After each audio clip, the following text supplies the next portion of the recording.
찬송가 419장 하겠습니다.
이사야서 29장 1절부터 16절까지 우리 한 목소리로 봉독하겠습니다. 슬프다 아리엘이여 아리엘이여 다윗이 진 성읍이여 해마다 절기가 돌아오려니와 내가 아리엘을 괴롭게 하리니 그가 슬퍼하고 애곡하며 내게 아리엘과 같이 되리라. 내가 너를 사면으로 둘러 진을 치며 너를 애워 대를 쌓아 너를 치리니 네가 낮아져서 땅에서 말하며 내 말 목소리가 낮이기 티끌에서 날 것이라. 내 목소리가 신접한 자의 목소리같이 땅에서 나며 내 말소리가 티끌에서 짓거리리라. 그럴지라도 내 대적의 무리는 세미한 티끌 같겠고 강포한 자의 무리는 날려가는 겨 같으리니 그 일이 순식간에 갑자기 일어날 것이라. 만군의 여호와께서 우레와 지진과 큰 소리와 회오리 바람과 폭풍과 맹렬한 불꽃으로 그들을 징벌하실 것인즉 아리엘을 치는 열방의 무리 곧 아리엘과 그 요새를 쳐서 그를 곤고하게 하는 모든 자는 꿈같이 밤의 환상같이 되리니 줄인 자가 꿈에 먹었을지라도 깨면 그 속은 여전히 비고 목마른 자가 꿈에 마셨을지라도 깨면 곤비하며 그 속에 갈증이 있는 것 같이 시온산을 치는 열방의 무리가 그와 같으리라. 너희는 놀라고 놀라라. 너희는 맹인이 되고 맹인이 되라. 그들의 취함이 포도주로 말미암음이 아니며 그들의 비틀거림이 독주로 말미암음이 아니니라. 대저 여호와께서 깊이 잠들게 하는 영을 너에게 부어주사 너희의 눈을 감기셨음이니 그가 선지자들과 너희의 지도자인 선견자들을 덮으셨습니다. 그러므로 모든 계시가 너희에게는 봉한 책의 말처럼 되었으니 그것을 글 아는 자에게 주며 이르기를 그대에게 청하노니 이를 읽으라 하면 그가 대답하기를 그것이 봉해졌으니 나는 못 읽겠노라 할 것이요 또 그 책을 글 모르는 자에게 주며 이르기를 그대에게 청하노니 이를 읽으라 하면 그가 대답하기를 나는 그를 모른다 할 것이니라. 주께서 이르시되 이 백성이 입으로는 나를 가까이하며 입술로는 나를 공경하나 그들의 마음은 내게서 멀리 떠났나니 그들이 나를 경외함은 사람의 계명으로 가르침을 받았을 뿐이라. 그러므로 내가 이 백성 중에 기이한 일 곧 기이하고 가장 기이한 일을 다시 행하리니 그들 중에서 지혜자의 지혜가 없어지고 명철자의 총명이 가려지리라. 자기의 계획을 여호와께 깊이 숨기려 하는 자들은 화 있을진저 그들의 일을 어두운 데서 행하며 이르기를 누가 우리를 보랴 누가 우리를 알랴 하니 너희의 패역함이 심하도다. 토기장이를 어찌 진흙같이 여기겠느냐 지음을 받은 물건이 어찌 자기를 지은 이에 대하여 이르기를 그가 나를 짓지 아니하였다 하겠으며 빚음을 받은 물건이 자기를 빚은 이에 대하여 이르기를 그가 총명이 없다 하겠느냐. 아멘. 자, 오늘 본문에 나오는 이색적인 그 호칭이 하나 있습니다. 그게 뭐냐면 아리엘이라는 호칭인데 아리엘이 뭘까요?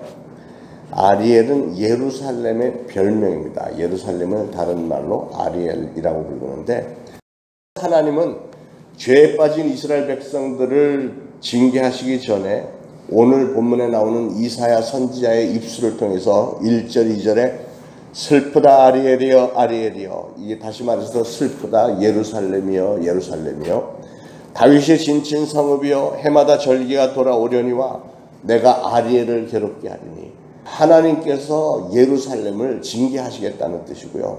그가 슬퍼하고 애곡하며 내게 아리엘과 같이 되리라 이렇게 탄식하셨던 겁니다. 자, 그러면 예루살렘에 임할 재난의 내용이 어떤 것인가? 우리가 잘 아는 대로 이사야 선지자는 유다가 바벨론에게 멸망당하기 전에 열심히 백성들에게 하나님의 뜻을 알렸고 그때 이사야 선지자를 통해서 주신 이 말씀들이 세상 마지막 날 때 되어질 말씀들에 대한 그 예언도 많이 포함이 되어 있습니다.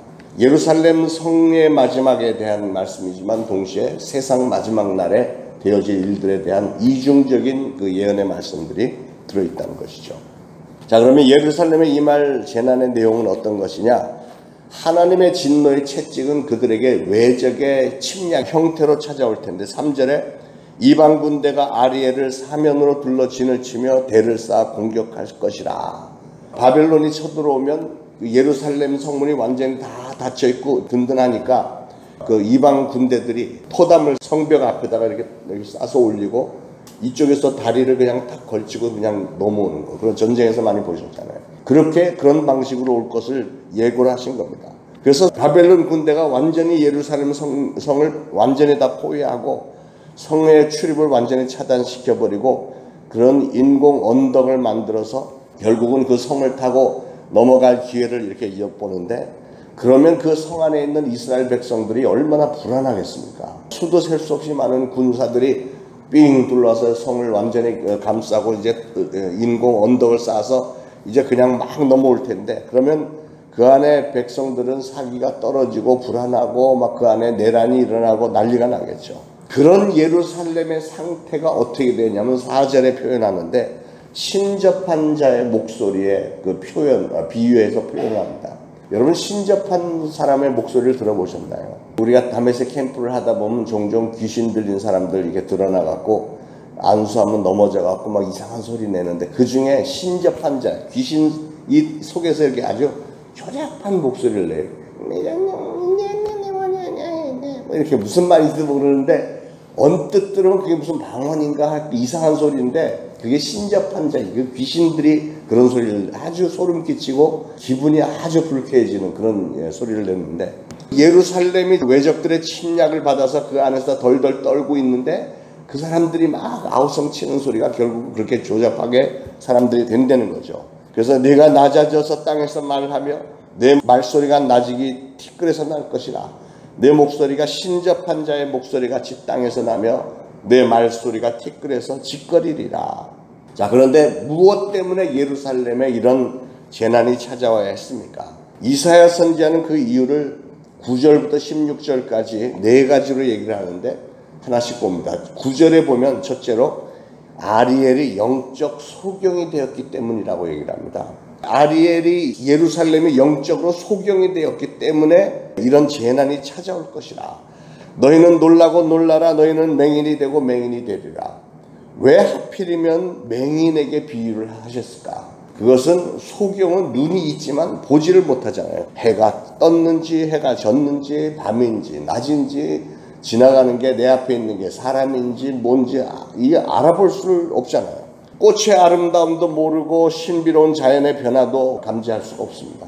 그런데 영적인 소경도 마찬가지로 하나님은 분명히 계신데도 우리가 하나님을 영적인 눈으로 보지도 못하고 느끼지도 못하고 하나님의 말씀을 들어도 무슨 뜻인지도 모르겠고 공감도 가지 않고 세상을 향한 육신의 눈은 잘 발달되어 있지만 영적인 눈은 닫혀 있는 거죠. 사랑하는 여러분, 여러분도 오늘 말씀을 듣는 중에 여러분도 하나님의 말씀 가운데 마음도 열리고 영적인 눈도 열리시기를 축원합니다. 두 번째로는 아리엘이 예루살렘이 술에 취한 자처럼 세상에 취했기 때문에 재난이 찾아온대요. 9절 중간부터 그들의 취함이 포도주로 말미암음이 아니며 그들의 비틀거림이 독주로 말미암음이 아니니라. 대저 여호와께서 깊이 잠들게 하는 영을 너에게 부어주사 너희의 눈을 감기셨음이니 그가 선지자들과 너희의 지도자인 선견자들을 덮으셨습니다. 여러분, 사람이 술에 취하면 정신이 혼미해지고 방향감각을 잃게 되고 술 취한 사람들 보면 똑바로 가는 사람들이 없어요. 이리 갔다 저리 갔다 막 빙빙 돌았다가 뭐 떠들었다가 조용했다가 쓰러졌다가 또 침 흘렸다가 막 이렇게 정말 대책이 쓰질 않습니다. 세상 연락에 취하면 사람이 영적 감각이 무디어지고 영적인 방향 감각도 상실을 하게 되고요. 그런 자들의 길을 이사야 선지자는 8절에서 이렇게 한탄합니다. 줄인 자가 꿈에 먹었을지라도 깨면 그 속은 여전히 비고 목마른 자가 꿈에 마셨을지라도 깨면 곤비하며 그 속에 갈증이 있는 것 같이. 무슨 말이죠? 배고픈 사람이 밤에 자다가 꿈에 아무리 많은 것을 먹어봐야 깨어보면 그건 꿈일 뿐이고 여전히 배는 고프고 목마른 자도 똑같고 그렇다는 거예요. 그것처럼 기가 막힌 사실은 사람들이 항상 그렇게 술에 취해 있듯이 죄에 취해 있으니까 하나님은 아예 그들에게 깊이 잠드는 그런 영을 부어주셔서 그렇게 항상 주림과 갈증에서 고통당하도록 심판을 하셨다는 거예요. 술에 취한 자처럼 세상에 취했기 때문에 이런 재난이 찾아온다. 세 번째로는 하나님의 계시의 말씀이 봉해졌기 때문에 예루살렘에 재난이 찾아온다는 거예요.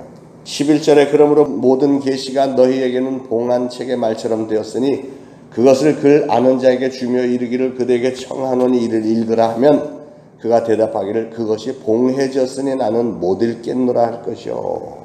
하나님의 백성 이스라엘 백성들이 영적으로 소경이 되었고 세상 연락에 술 취한 것처럼 마치 그냥 취해 있으니까 어떻게 하나님의 음성을 들을 수 있겠습니까? 관심이 전혀 하나님에게는 없는데 사람들 살아가는 거 보면 굉장히 똑똑하고 빠릿빠릿한 사람들 많아요. 요즘에 보면 사람들이 사업하는 사람들 특별히 보면 눈이 반짝반짝하고 부동산 아파트 이렇게 사는 거 사람들 보면 아주 눈이 반짝반짝하면서 잘 찾아다닙니다. 이거 사두면 1년 지나면 1억이 올라. 뭐 이래가면서 어떤 사업이 전망이 좋은지 어떤 학교가 좋은지 우리 몸에 좋은 보약이 뭔지 이렇게 세속적인 일에는 다 트여있고 그냥 반짝반짝한데 하나님의 말씀에 대해서는 전혀 무지하고 관심도 없고 무슨 의미인지도 모르고 알려줘도 그냥 문이 여전히 닫혀있다면 그 사람에 대한 하나님의 계시는 그냥 닫혀있는 겁니다. 네 번째로 예루살렘 거민들의 외식적이며 형식적인 신앙생활 때문에 그 예루살렘에 재난이 찾아온대. 신앙생활을 할 거면 하나님과 깊은 교제를 가지고 하나님이 기뻐하시는 신앙생활을 해야 되겠는데 껍데기로는 그냥 하는 것처럼 보이는데 13절 이하에 보니까 이스라엘 백성들이 입술로는 하나님을 경배한다고 하나님을 경외합니다라고 떠들고 했지만 그들의 마음은 하나님으로부터 멀리 떨어져 있었대요. 13절에 주께서 이르시되 이 백성이 입으로는 나를 가까이하며 입술로는 나를 공경하나 그들의 마음은 내게서 멀리 떠났나니 그들이 나를 경외함은 사람의 계명으로 가르침을 받았을 뿐이니라. 하도 많이 들으니까 그냥 말로는 그렇게 하지만 그의 마음속에는 하나님이 없는 겁니다. 신앙생활은 여러분 하나님을 바라보고 하는 겁니다. 교회 봉사나 다메섹의 캠프에서 봉사하는 거나 전도, 선교 뭐 이런 모든 신앙의 활동은 하나님을 바라보고 하는 겁니다. 그런데 어떤 사람은 사람들에게 인정받기 위해서 신앙생활하는 사람도 있어요. 문제는 그게 온전한 신앙이 아니라는 거. 하나님하고 상관없는 신앙생활을 뭐하러 그렇게 굳이 하려고 합니까? 참으로 감사하게도 이사야 선지자는 이런 하나님의 심판만을 얘기한 게 아니고 끝부분에 가서는 이스라엘의 회복을 소망을 줬습니다. 소망. 하나님의 심판하고 징계하시는 그 목적은 심판하고 징계하고 여기에 목적이 있는 게 아니잖아요. 하나님이 우리를 징계하실 때는 반드시 그걸 통해서라도 우리가 깜짝 놀라서 아이고 하나님 잘못했어요. 앞으로 잘할게요 하고 돌아서서 회개하고 다시 한번 신앙의 재출발을 하기를 기대하시는 게 있잖아요. 이스라엘 백성들이 바벨론의 공격 앞에서 그들이 깜짝 놀라고 회개하고 돌아서므로 결국 마지막에는 정말 놀라운 회복의 때가 올 것을 목적으로 하고 있습니다. 우리 하나님은 그걸 누누이 약속까지 하셨는데 문제는 70년이에요. 70년. 바벨론의 포로로 끌려가서 70년이 지나면 내가 너희를 풀어주겠다. 70년 동안 노예 생활을 하다가 결국은 풀어주시잖아요. 그들이 정말 하나님을 성심껏 잘 섬기고 하나님의 뜻 가운데 행했더라면 70년 노예 생활을 하지 않아도 되었을 것을.